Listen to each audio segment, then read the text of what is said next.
Hai everyone, apa kabar kalian hari ini? Semoga semua dalam keadaan baik dan tidak kekurangan apapun. Pada video kali ini kita akan membahas salah satu kasus paling kontroversial dari negara Afrika Selatan, di mana pelakunya belum terungkap sampai hari ini. Semua ini terjadi karena kinerja polisi yang tidak profesional dan kompeten. Tanpa banyak basa-basi, mari kita langsung saja masuk ke pokok pembahasan video ini.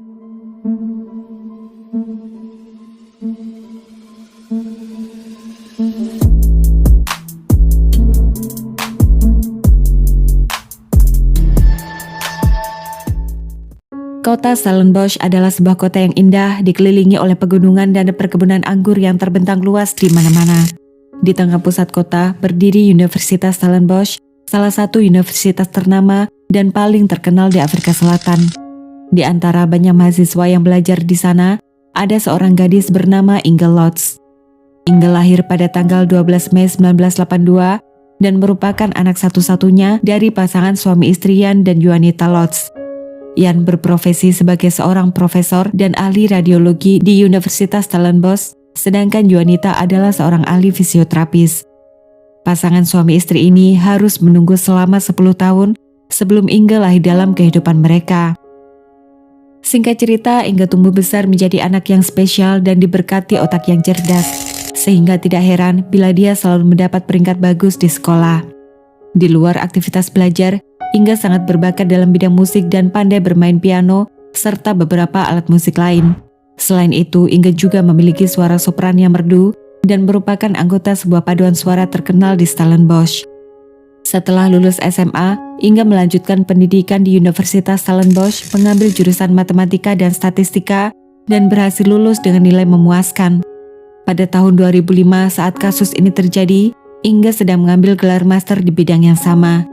Dalam kesehariannya, Inge sangat populer karena selain memiliki wajah yang cantik, dia juga selalu ramah dan mudah berteman dengan siapapun. Jadi tidak heran bila banyak pria diam-diam jatuh hati kepadanya.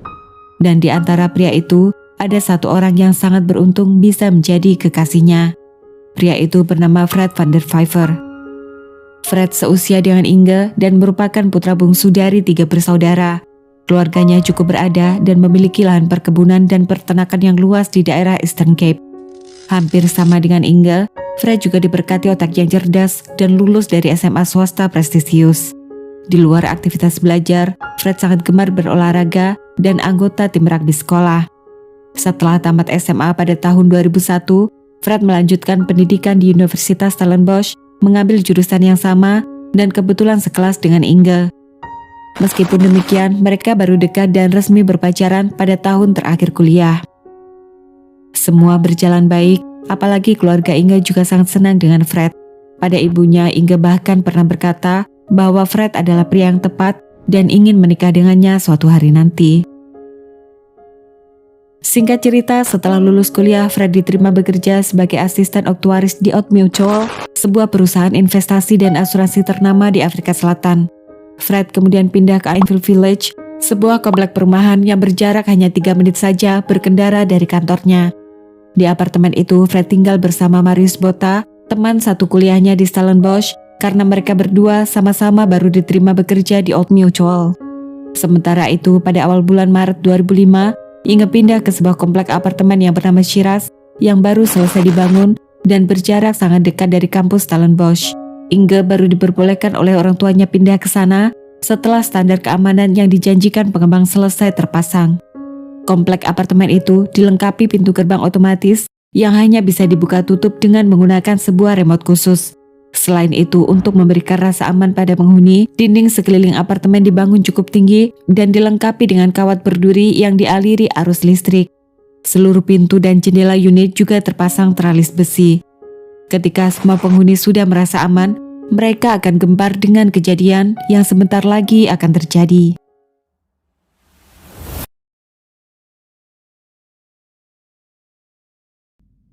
Sepulang kerja, Fred langsung berkendara menuju apartemen Inge. Setiap hari Selasa malam, Fred menginap di sana karena dia ada jadwal kuliah jam 8 pagi pada keesokan harinya. Sekitar pukul 10 malam, Fred tidur di sofa ruang tamu, sedangkan Inge masih belajar hingga tengah malam. Pada keesokan harinya, Fred bangun lebih awal dan langsung menyiapkan makan pagi. Saat sedang makan bersama, keduanya sempat bertengkar sengit. Pertengkaran itu akhirnya terhenti karena Fred harus berangkat kuliah. Dia kemudian meminta Inga menulis sebuah surat untuk mengungkapkan perasaan hatinya dan berjanji akan membahas isi surat itu nanti malam setelah dia pulang dari tempat kerja. Setelah Fred berangkat ke kampus, Inga menulis 2 lembar surat mencurahkan suasana hatinya. Lalu sekitar pukul 10 pagi setelah kelas selesai, Fred menerima surat yang ditulis oleh Inga untuknya. Fred pergi berangkat kerja dan Inga kuliah hingga siang hari. Lalu sehabis kuliah, Inga bertemu dengan Wimpy Boshoff, seorang sahabat baiknya sejak bangku SMA, dan mereka berdua pergi makan siang bersama. Saat makan siang, Inga bercerita bahwa dia dan Fred sempat bertengkar hebat tadi pagi. Wimpy tidak terlalu menanggapi serius perkataan sahabatnya itu, karena setelah itu Inga bercerita bahwa Fred mungkin akan melamarnya pada akhir tahun dan dia sangat senang bila mereka bisa menikah. Setelah makan siang, Inga pulang ke apartemen dan tiba sekitar pukul 1 siang. Tidak berapa lama kemudian, ada 2 orang tukang datang untuk membetulkan ubin apartemen yang rusak akibat pindahan 2 minggu lalu. Inga langsung membukakan pintu dan membiarkan mereka mulai bekerja. Lalu sekitar pukul 1:35, Inga mengirim pesan untuk Fred yang sedang berada di kantor dan bercerita bahwa tadi dia sempat makan siang dengan Wimpy dan pekerjaan ubin sudah selesai dikerjakan. Pada pukul 2:50 siang, Inga pergi ke sebuah komplek perbelanjaan yang hanya berjarak 10 menit berkendara dari apartemennya dan mendatangi restoran cepat saji bernama Steers untuk membeli sebuah burger combo. Pada pukul 2:57, Inga terlihat masuk ke sebuah supermarket untuk membeli sebuah majalah. Sebelum pulang, Inga sempat mampir ke sebuah rental DVD dan menyewa sebuah DVD berjudul My Stepford Wives yang rencana akan ditonton setelah pulang ke apartemen. Inga kemudian pulang dan tiba di apartemen sekitar pukul 3:15 siang. Saat hari sudah sore sekitar pukul 6, Fred keluar dari kantor dan pulang ke apartemen tempat tinggalnya. Setibanya di apartemen, Fred makan malam bersama dengan Marius Botha sambil menonton acara televisi. Sepanjang malam itu Fred mulai bingung karena tidak ada kabar dari kekasihnya sama sekali. Pesan terakhir yang diterimanya sekitar pukul 1:35 siang. Dan setelah itu Inga tidak pernah mengangkat teleponnya atau membalas pesan singkat yang masuk. Lalu sekitar pukul 10 malam, Marius minta bantuan temannya yang bernama Christo Pretorius untuk pergi memeriksa keberadaan Inga. Christo yang kebetulan tinggal tidak jauh dari Stellenbosch segera berkendara menuju apartemen Inga. Setibanya di sana sekitar pukul 10:35 malam, Christo memanggil nama Inga dan mengetuk pintu beberapa kali, tapi tidak ada tanggapan sama sekali. Saat coba membuka pintu dan ternyata tidak terkunci, Christo bisa melihat kondisi ruangan dalam keadaan gelap dan hanya ada cahaya dari televisi yang sedang menyala. Meskipun demikian, masih terlihat bayangan seorang wanita yang sedang berbaring di sofa. Ketika dipanggil tidak menjawab, Christo masuk ke dalam untuk membangunkan Inga yang dia pikir sedang tertidur. Tidak berapa lama kemudian, dia lari pontang-panting ketakutan. Pihak kepolisian segera tiba di lokasi. Inga yang berusia 22 tahun pada saat itu ditemukan dalam keadaan sudah tidak bernyawa di atas sofa dan wajahnya sudah sulit dikenali. Dia diperkirakan meninggal akibat hantaman benda tumpul pada bagian kepala dan puluhan luka tusuk di bagian wajah dan leher. Posisi Inga yang sedang berbaring membelakangi pintu masuk dengan sebuah majalah di bawah kakinya dan remote TV di tangan kanannya juga menandakan gadis itu sedang dalam keadaan santai dan sama sekali tidak mengira saat dirinya akan diserang. Menurut polisi, besar kemungkinan si pelaku adalah orang dikenal dan dekat dengan korban karena tidak ada tanda masuk secara paksa, dan semua barang pribadi atau benda berharga seperti ponsel, kunci mobil, tas berisi uang dan laptop masih berada di dalam apartemen. Di dalam kamar mandi, polisi menemukan beberapa bercak cairan warna merah yang sudah mengering di lantai dan wastafel kamar mandi. Si pelaku diduga mencuci tangan dan membersihkan dirinya setelah menghabisi nyawa Inga. Waktu kejadian diperkirakan antara pukul 3 sampai pukul 5 sore. Setelah mendengar kabar kepergian anaknya, hati Yan dan Juanita benar-benar hancur berkeping-keping. Berita mengenai kasus ini dengan cepat menyebar menjadi berita nasional. Masyarakat luas mendesak pihak kepolisian mengusut tuntas dan membongkar tersangka pelaku yang telah tega merenggut nyawa gadis cantik yang baru berusia 22 tahun itu. 6 hari kemudian, tepat pada tanggal 22 Maret 2005, Inge akhirnya dihantarkan ke tempat peristirahatannya yang terakhir. Ratusan orang yang hadir turut menangis saat Fred membacakan sebuah puisi dan surat yang dia tulis untuk mengenang kekasihnya itu. Pihak kepolisian langsung bekerja keras mengumpulkan bukti-bukti forensik di lokasi kejadian. 2 minggu kemudian, seorang pria tiba-tiba datang ke kantor polisi dan mengaku telah menghabisi nyawa Inge. Pria itu bernama Werner Carolus.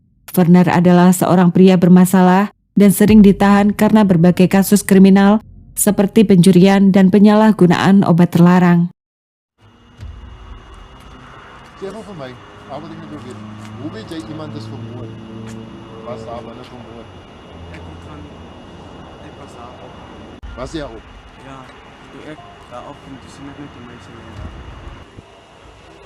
Dalam pengakuannya, Werner secara mengejutkan bisa memberikan detail informasi yang seharusnya tidak diketahui oleh publik bahwa Inge dihabisi nyawanya saat sedang berbaring di sofa.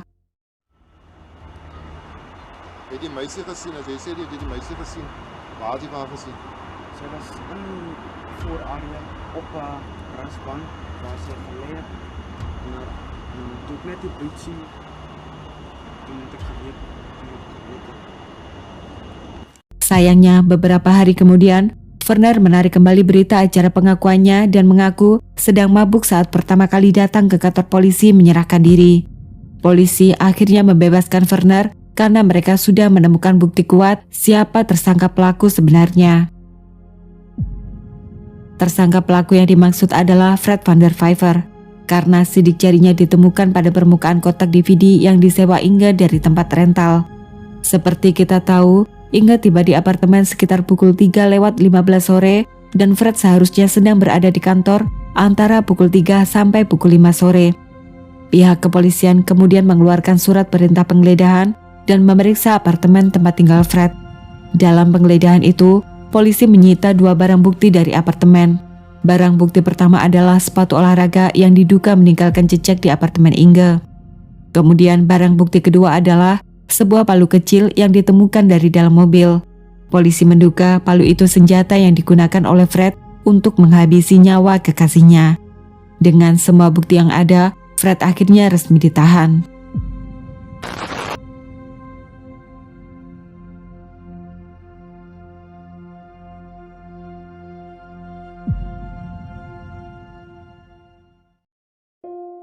Dua tahun berlalu, tepat pada bulan Februari 2007, persidangan atas kasus ini segera dimulai.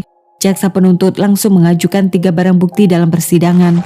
Bukti pertama adalah sidik jari Fred yang ditemukan pada kotak DVD. Bukti kedua adalah sepatu olahraga milik Fred. Dan bukti ketiga adalah palu yang diduga sebagai alat bukti kejahatan. Pengacara Fred mulai dengan mengungkap buruknya penanganan polisi dalam kasus ini. Sebagai contoh, pada malam jasad Inge ditemukan, ada sekitar 7 anggota polisi keluar masuk unit apartemen sehingga lokasi kejadian telah terkontaminasi parah. Mereka kemudian mendatangkan beberapa saksi ahli dari Amerika untuk membantah barang bukti yang diajukan oleh jaksa penuntut. 2 orang saksi ahli yang pertama dihadirkan adalah Pat Wortham dan Dr. David Glatzo. Keduanya adalah ahli sidik jari yang sering memberikan kesaksian di pengadilan. Menurut mereka berdua, barang bukti sidik jari yang diajukan bukan berasal dari permukaan datar, tapi dari permukaan lengkung seperti gelas. Seperti kita tahu, Fred sering berada di apartemen Inge, jadi tidak heran bila sidik jarinya banyak ditemukan di sana. Kedua saksi ahli itu juga mengungkap kelemahan prosedur yang dilakukan pihak kepolisian saat mengoleksi sidik jari. Petugas yang mengambil sidik jari ternyata tidak memberikan label atau pencatatan informasi seperti tanggal, jam, dan sumber asal permukaan sidik jari itu diambil langsung di lokasi kejadian. Prosedur tersebut ternyata baru dilakukan pada keesokan harinya. Oleh karena itu, menurut mereka, sangat besar kemungkinan terjadi kesalahan pelabelan. Dugaan kuat yang lain adalah polisi telah merekayasa barang bukti kejahatan karena sudah menargetkan Fred sebagai tersangka utama. Tuduhan ini diperkuat setelah kotak DVD asal sidik jari tidak dapat dihadirkan di persidangan karena sudah dikembalikan polisi ke tempat rental. Saksi ahli yang dihadirkan berikutnya adalah seorang anggota FBI bernama William Boziak. William pernah menulis buku Footwear Impression Evidence dan jadi saksi ahli dalam kasus O.J. Simpson. Menurut William, jejak di kamar mandi itu bukan berasal dari sepatu karena tidak ditemukan jejak yang sama di seluruh ruangan apartemen. Kemungkinan besar jejak itu berasal dari senjata yang ditaruh di lantai saat pelaku mencuci kedua tangannya di wastafel kamar mandi. Kemudian palu yang diajukan sebagai barang bukti ternyata tidak ada DNA Inge sama sekali. Seorang ahli juga memberikan kesaksian bahwa lebar luka hantaman pada bagian kepala Inge tidak sesuai dengan diameter ukuran palu. Seperti kita tahu, Fred memiliki alibi yang sangat kuat. Dia mengaku sedang berada di kantor pada saat kejadian. Pengakuan itu diperkuat saat pengacara memperlihatkan rekaman kamera CCTV ketika Fred tiba di kantor sekitar pukul 11:09 siang dan baru keluar dari kantor pada pukul 6:06 sore. Beberapa teman kantor Fred juga sempat memberikan kesaksian bahwa Fred memang berada di kantor hari itu. Tapi masalahnya, menurut jaksa penuntut, tidak ada bukti digital bahwa Fred berada di kantor antara pukul 3:29 sampai pukul 5:14 sore. Dalam kurun waktu 105 menit itu, kondisi ponselnya dalam keadaan tidak aktif dan tidak ada aktivitas penggunaan komputer kantor sama sekali. Jaksa menuduh Fred menggunakan waktu itu untuk keluar diam-diam dari kantor dan pergi ke apartemen untuk menghabisi nyawa Inge. Berikut analisa waktunya. Jarak antara kantor Fred ke apartemen Syrah sekitar 50 km dan dapat ditempuh dalam waktu 40 menit berkendara. Bila ditambah 5 menit untuk turun ke tempat parkir, maka jumlah waktu yang dibutuhkan untuk pergi ke tempat Inge sekitar 45 menit. Dengan demikian, pulang pergi memerlukan waktu 90 menit. Dan Fred hanya punya 15 menit untuk menghabisi nyawa kekasihnya dan membersihkan diri. Tapi yang menjadi masalah adalah jaksa penuntut tidak bisa menjelaskan bagaimana cara Fred bisa pergi menyelinap keluar dari kantor tanpa diketahui oleh teman-temannya yang lain dan tidak tertangkap kamera CCTV. Pengacara juga sempat membacakan surat yang ditulis Inge untuk Fred. Dari isi surat itu, semua orang bisa tahu betapa besar perasaan cinta Inge untuk kekasihnya. Jadi sangat sulit dipercaya pertengkaran antara Inge dan Fred yang terjadi pada pagi hari itu menyebabkan Inge harus kehilangan nyawanya. Setelah menjalani persidangan selama 9 bulan lamanya, Fred Van der Vijver yang berusia 24 pada saat itu akhirnya diputuskan tidak bersalah.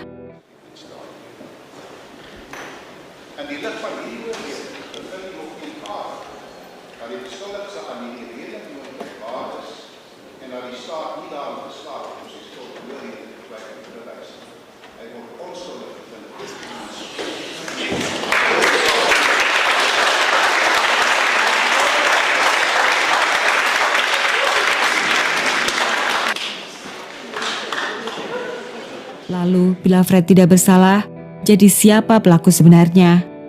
Jawabannya mungkin tidak akan pernah kita dapatkan karena buruknya penanganan polisi dalam kasus ini.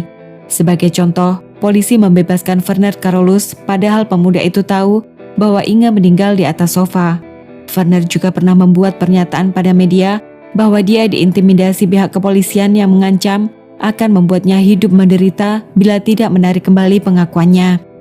2 orang tukang yang membetulkan ubin apartemen juga tidak pernah dipanggil polisi untuk dimintai keterangan. Keduanya adalah imigran gelap asal Mozambik dan sudah pulang ke negaranya.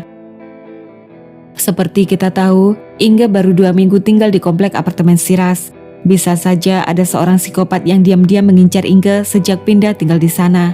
Sayangnya, polisi tidak pernah menaruh curiga dan menyelidiki para penghuni sekitar apartemen. 8 tahun kemudian, tepat pada bulan November 2013, Ea Inge mengirim sebuah surat untuk Jaksa Agung dan meminta persidangan ulang atas kasus anaknya. 1 bulan kemudian, pihak Jaksa Agung menolak permintaan itu dan mengatakan sudah menutup kasus ini. Ian dan Juanita Lotz mengaku sudah lelah dan menyerah untuk mencari keadilan dunia. Mereka hanya berharap dapat dipersatukan lagi dengan Inge suatu hari nanti. Sementara itu, Fred dikabarkan sudah menikah dan masih bekerja sebagai aktuaris.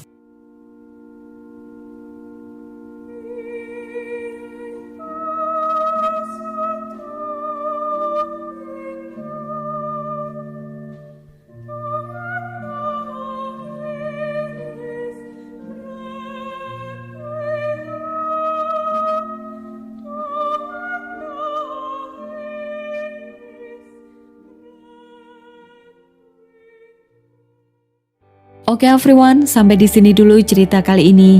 Terima kasih sudah menonton dan sampai jumpa di pembahasan yang lain.